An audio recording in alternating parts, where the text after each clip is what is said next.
किती वेळा बोलायचं याच्यावर?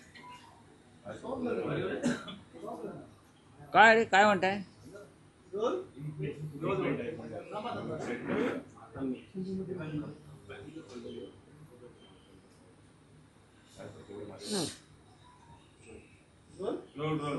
काल पुन्हा एकदा अचानक रात्री परवाच्या रात्री एकनाथजींनी दिल्लीला गेल्यानंतर त्यांनी मोदींची भेट घेतली आणि असं सांगितलं की समसमान वाटप होईल जागांचं, यासाठी त्यांनी साखर घातलेलं आहे. कुठल्या जागा?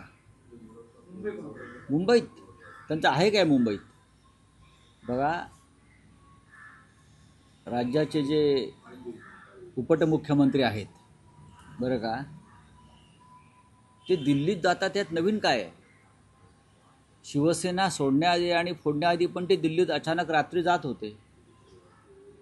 कारण त्यांनी ठरवलेलं आहे की त्यांचे जे मालक आहेत ते दिल्लीमध्ये आहेत, ते दिल्लीत आहेत आणि त्यांना दिल्लीत जाऊन त्यांच्या मालकांशी चर्चा करावी लागते. जेव्हा ते शिवसेनेमध्ये होते तेव्हा त्यांना मातोश्रीवर किंवा शिवसेना भवनामध्ये मुंबईत त्यांना यावं लागेल. शिवसेना त्यांना कळत नाही, कारण चोरलेला पक्ष असल्यामुळे त्यांना इतिहास माहीत नाही. शिवसेना हा एक प्रादेशिक पक्ष आहे आणि प्रादेशिक पक्षाचं नेतृत्व हे राज्यामध्येच असतं. प्रादेशिक पक्षाची मुख्य कार्यालयं ही राज्यामध्ये असतात, दिल्लीत नसतात. चंद्राबाबू नायडू दिल्लीत जात नाही त्याच्या पक्षाचं काम घेऊन, किंवा इतर जे पक्ष आहेत. आता ह्यांचे मालक दिल्लीमध्ये असल्यामुळे त्यांना जावं लागतं. आता ते दिल्लीत का जातात किंवा दिल्लीत का गेले? आता मी तुम्हाला सांगतो. जेव्हा जेव्हा सुप्रीम कोर्टामध्ये पक्ष आणि चिन्ह कोणाचा ह्यावर सुनावणीची तारीख जवळ येते तेव्हा ह्यांचे पाय लटपटतात आणि हे दिल्लीत जातात. कधी अमित शहाना भेटतात, कधी मोदींना भेटतात. बाकी त्याच्यामागे काय नाही. तुम्हाला मागच्या तारखेला माहीत असेल, 2 दिवसापूर्वी ते अमित शहाना भेटले आणि आता ते मोदींना भेटले. जेव्हा जेव्हा पक्ष आणि चिन्ह या संदर्भातल्या सुनावणीची तारीख जवळ येते तसतसे यांचे दिल्लीतल्या भेटीगाठी वाढतात. प्रधानमंत्री आणि मोदी कोणते आपले गृहमंत्री अमित शहा त्यांना भेटतात, रडगाणं गातात, छाती पिटतात आणि परत येतात. मोदी आणि शहांना माहिती आहे की शिंद्यांची जमिनीवरील ताकद नक्की किती आहे. त्यांनी त्यांना वापरून घेतलं आमच्या विरुद्ध, महाराष्ट्राच्या विरुद्ध, मराठी माणसाच्या विरुद्ध. आणि अमित शहाचा आणि मोदींचा त्यांना थेट सल्ला आहे की महानगरपालिका निवडणुका झाल्यावर तुम्हाला तुमचा पक्ष हा भाजपमध्ये विलीन करावा लागेल. हे जे मी सांगतोय या सत्य आणि तथ्य आहे. कारण कोणत्याही परिस्थितीत कोणत्याही कायद्याच्या आधारे ते सुप्रीम कोर्टामध्ये आपला बचाव करू शकत नाहीत, हे आता सगळ्यांना माहीत आहे. आणि तसा प्रयत्न झाला तर या देशातील जनतेचा नव्हे तर जगाचा भारतीय न्यायव्यवस्थेवरील विश्वास उडेल, हे आता सगळ्यांना माहिती आहे. आणि आता भारताच्या संदर्भात, भारतातील लोकशाही, भारताची न्यायव्यवस्था, भारताचं संविधान या संदर्भात जगाच्या मनात शंका उत्पन्न झाली. आणि त्याच्यामध्ये सर्वोच्च न्यायालयातलं हे शिवसेनेचं राजकीय प्रकरण महत्त्वाचं आहे. तुम्ही कशाप्रकारे लोकांचे पक्ष फोडता, कशाप्रकारे मूळ पक्ष एखाद्याच्या ताब्यात देता आणि राजकारण करता, कशाप्रकारे पक्षांतर विरोधी कायद्याची चिंधड्या उडवता, या सगळ्याची नोंद जगाच्या व्यासपीठावर सुद्धा होत असते. आणि म्हणूनच काल किंवा परवा काय तुम्ही म्हणता येते एकनाथ शिंदे हे लटपटलेल्या अवस्थेमध्ये मोदींना भेटले. तुमचा संपला विषय, सांगा कोणाला? आमचा अजूनही न्यायव्यवस्थेवरती विश्वास आहे. भगवान के देर होती है अंधेर नाही होती, जे काय म्हणतात बरं का. ठीक आहे, तारखांवर तारखा पडलेल्या आहेत. पक्ष चोरला, एक निवडणूक चोरली, बरं, बहुमत चोरलं, हे सगळं जरी असलं तरीसुद्धा न्याय जो आहे हे सत्याच्या बाजूने लागेल. बाळासाहेब ठाकरेंची शिवसेना, हिंदुहृदय सम्राटांची शिवसेना की नरेंद्र मोदी आणि अमित शहा यांच्या 100 पिढ्या जरी उतरल्या तरी त्यांना चोरता येणार नाही. लक्षात घ्या. बाळासाहेब ठाकरेंचं पुण्य हे सगळ्यात मोठं पुण्य या महाराष्ट्राला मिळालेलं पुण्य आहे. तुम्हाला ते पुण्य चोरता येणार नाही. तुम्हाला सत्य आणि न्याय समोर ठेवून न्याय करावा लागेल. त्याच्यामुळे एकनाथ शिंदेंनी कितीही बेडूक उड्या मारल्या तरीही मला पूर्ण खात्री आहे की सुप्रीम कोर्टाला त्यांची प्रतिष्ठा राखण्यासाठी, संविधानाची प्रतिष्ठा राखण्यासाठी न्याय करावा लागेल. नाहीतर या देशातील 140 कोटी जनतेचा विश्वास न्यायव्यवस्थेवरचा पूर्णपणे उडून जाईल. आज तो उडालेलाच आहे. नरेंद्र मोदी यांच्याकडे त्यांनी छाती पिटली काल या विषयावरती. तारीख जवळ येते आहे, तारीख जवळ येते आहे, कुछ करो. असं वाटतं का आतमध्ये काय होतं ते आम्हाला कळत नाही का? आतमध्ये काय चर्चा होतात, चर्चा झाल्यावरती बाहेर काय चर्चा होतात, कोण कोणाशी काय बोलतं, या सगळ्या गोष्टी या नवीन युगामध्ये बाहेर येत असतात. स्थानिक स्वराज्य संस्थांच्या निवडणुकांमध्ये भाजप आता शिंदेंना बगल देताना दिसून येत आहे. कोकणात देखील आता असा सूर उमटतोय. बघा त्यांचं, बघा हा त्यांचा अंतर्गत प्रश्न आहे. एकनाथ शिंदेंचा पक्ष हा भाजपचा अंगवस्त्र आहे. अंगवस्त्राचा अर्थ कळतो तुम्हाला? डिक्शनरी उघडा मराठीची, शब्दकोश मराठीचा उघडा, शब्दरत्नाकर उघडा, बरं का. शिंद्यांचा पक्ष हा भाजपचं अंगवस्त्र आहे. त्याच्यामुळे अंगवस्त्राला जेवढी किंमत द्यायची तेवढीच दिली जाते. सर एक मिनिट. आज देवेंद्र फडणवीस हे फलटणमध्ये आहेत. ज्या फलटणमध्ये इतका मोठा डॉक्टरच्या आत्महत्येचा प्रकार आला, त्याच फलटणमधल्या खासदारांवर आरोप झाले. माझे खासदार असतील ते मला वाटतं. हां, म्हणजे भाजपचे खासदार. तर आज पुन्हा मुख्यमंत्री त्याच ठिकाणी आणि त्यांच्याबरोबर कदाचित स्टेज देखील शेअर करते. काय वाटतं अशा वेळी स्टेज? निर्लज्जपणा.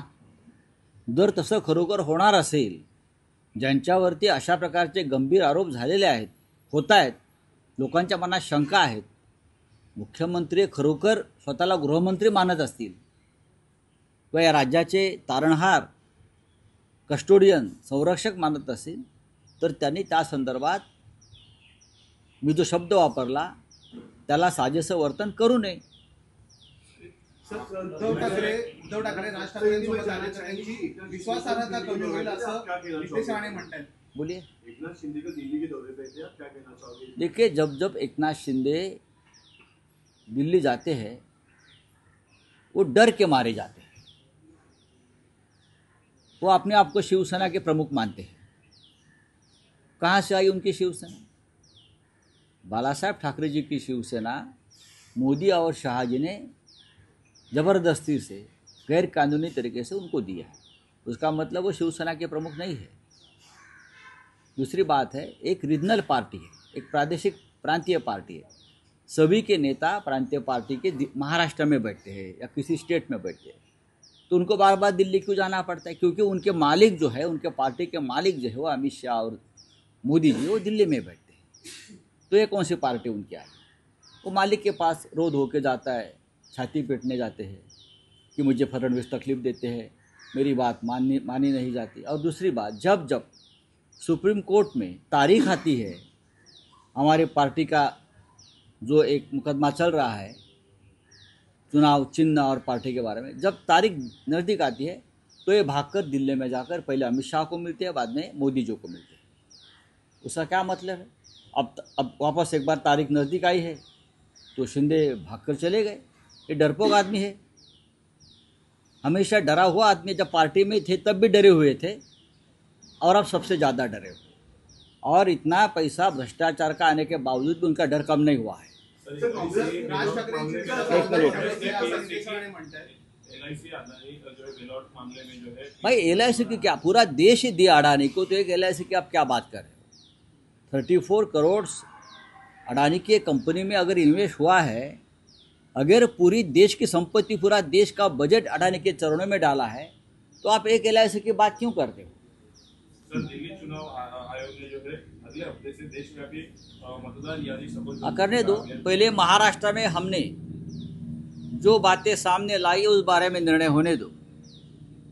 1 नवंबर को ऑल पार्टी, सभी पार्टियों का एक साथ मिलकर एक विराट मोर्चा हम चुनाव आयोग के खिलाफ निकालेंगे हम दिल्ली को हमारी ताकत दिखाएंगे, चुनाव आयोग को बताएंगे कि महाराष्ट्र की जनता आपसे खुश नहीं है, आपके ऊपर विश्वास नहीं है, हमने जो मुद्दे निकाले हैं उसके ऊपर आपको निर्णय लेना पड़ेगा। जिस तरह से वोटर लिस्ट में बोगस मतदाताओं की सूची आप डाल रहे हो लाखों की संख्या में, ये कौन सी डेमोक्रेसी है? तो हमारी लड़ाई महाराष्ट्र में जारी है। 1 नवंबर को ऑल पार्टी मोर्चा हम निकालेंगे और बाद में आप देखिए क्या होता है।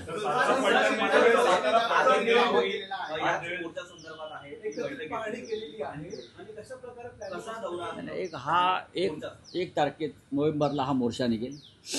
या मोर्चामध्ये शिवसेना माननीय उद्धव बाळासाहेब ठाकरे यांच्या नेतृत्वाखाली भारतीय राष्ट्रीय काँग्रेस, राष्ट्रवादी काँग्रेस पार्टी, महाराष्ट्र नवनिर्माण सेना,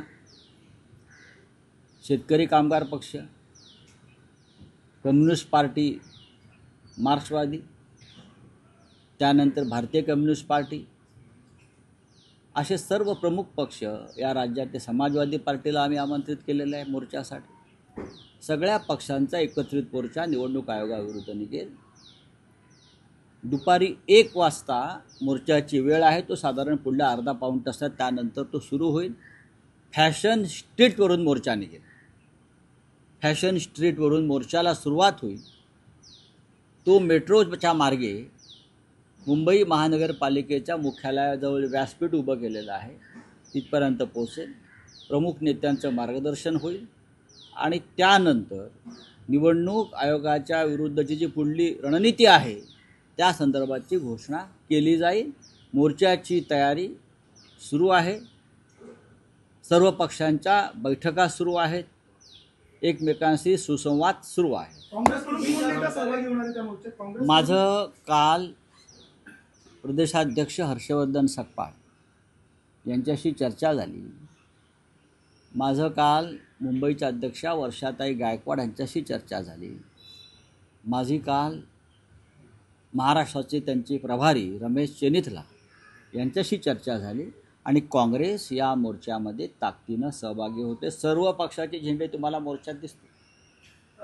राहुल गांधी केंद्रामध्ये आणि तुम्ही सगळे नेते राज्यामध्ये ज्या प्रकारे या मतदारांच्या घोळ्याबद्दल आवाज उठवत आहात, त्याचीच परिणती म्हणावी का? कारण की पुढच्या आठवड्यांपासून निवडणूक आयोग जी आहे ती विशेष सखोल घेऊ द्या ना, घेऊ द्या, आमचा मोर्चा होऊ द्या, मग आम्ही निर्णय घेऊ। उद्याच्या 1 तारखेच्या मोर्चाला सर्व प्रमुख नेते उपस्थित राहत आहेत पक्षातले। माननीय शरद पवार स्वतः उपस्थित राहत आहेत, उद्धव ठाकरेजी, राज ठाकरेजी, हर्षवर्धन सकपाळ साहेब, स्वतः शरद पवार साहेब तिथे उपस्थित आहेत त्या मोर्चाला। सगळे प्रमुख नेते राज्यातले आणि देशातले उपस्थित राहत आहेत। निवडणूक आयोग काय करते ते नंतर बघू आम्ही। समजलं? चला, एशियन शिखर सम्मेलन में नरेंद्र मोदी जी ये वर्चुअल वहाँ पर, अरे भाई, वो तो इतने विदेश दौरे करते हैं, टूर करते हैं, तो बिहार का चुनाव ज़्यादा इम्पोर्टेंट है इस बार उनके लिए। विदेश नीति के बारे में विश्वगुरु एक बहुत बड़े सम्मेलन में नहीं जा रहे हैं और बिहार के चुनाव में फंसे हैं, उसका मतलब बिहार में गड़बड़ है। सर, निवडणूक आयोगाचा प्रश्न आला, पण